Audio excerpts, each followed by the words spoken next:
I've watched Game Grumps since its inception, and while I don't watch it much anymore, I still remember discovering a lot of neat games through it. But one game I still remember like 12 years later is Snowboard Kids. The music and the adorable art style has been stuck in my brain for so long. I thought about that game recently, and I tried to see if I could find the game for a decent price, and I did. So here's the first game in the series, Snowboard Kids on the Nintendo 64. A game developed by Rakjin and published by Atlas. Released in 1997. Immediately as you start the game, the vibes are just awesome. It's a pretty simple game. You have a cast of funny little characters that you take down slopes and do tricks and stuff. There's the main racing mode where you just want to get to the bottom first. But maps also have laps. So the first 2 laps you want to be first to get to the ski lift, which takes you back to the top. Something kind of fun about this is that you have to wait your turn for the next ride. So sometimes someone can arrive before you, but you can push them out of the way and steal their ride. There are also 2 different types of items that come in these little gifts, blue and red ones, which give you different power-ups or weapons, boosts, pans you can throw at people, snowballs, cartoon gloves that chase people down, rocks you can place on the course to trip someone over, and more. But to get items you need coins, which are scattered around the map. If you don't have enough cash for an item and you try to run into one of these gifts, you crash into it, so be careful. There's also different modes, like ones focused on doing tricks or time attack.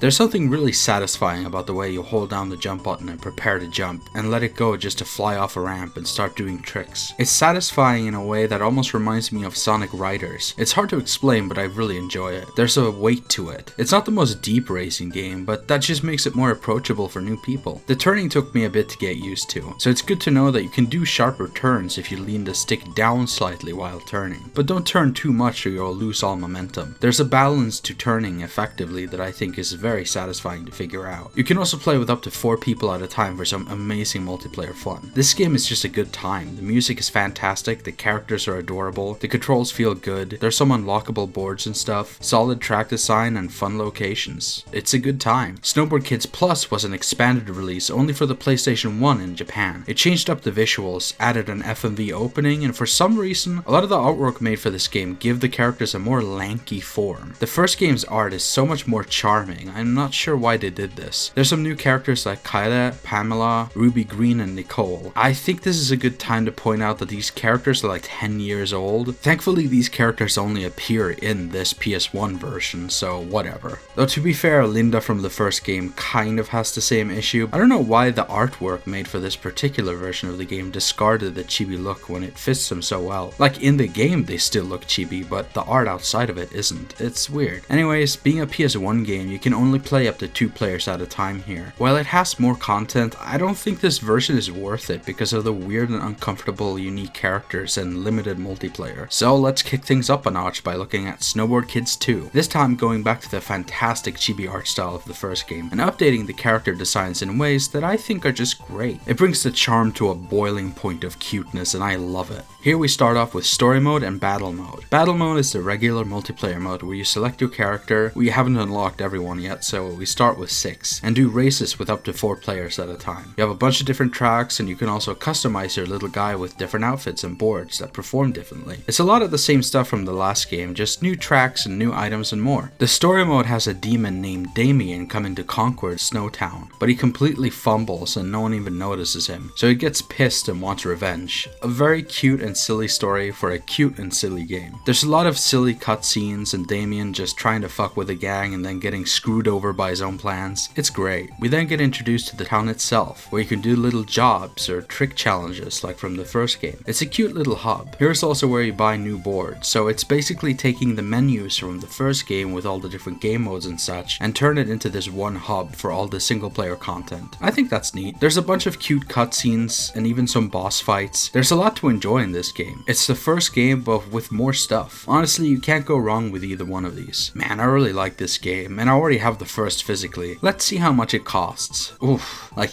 80 bucks. Okay, I mean, it's kind of pricey, but oh, like that's the North American one. Oh, the PAL one is almost $400.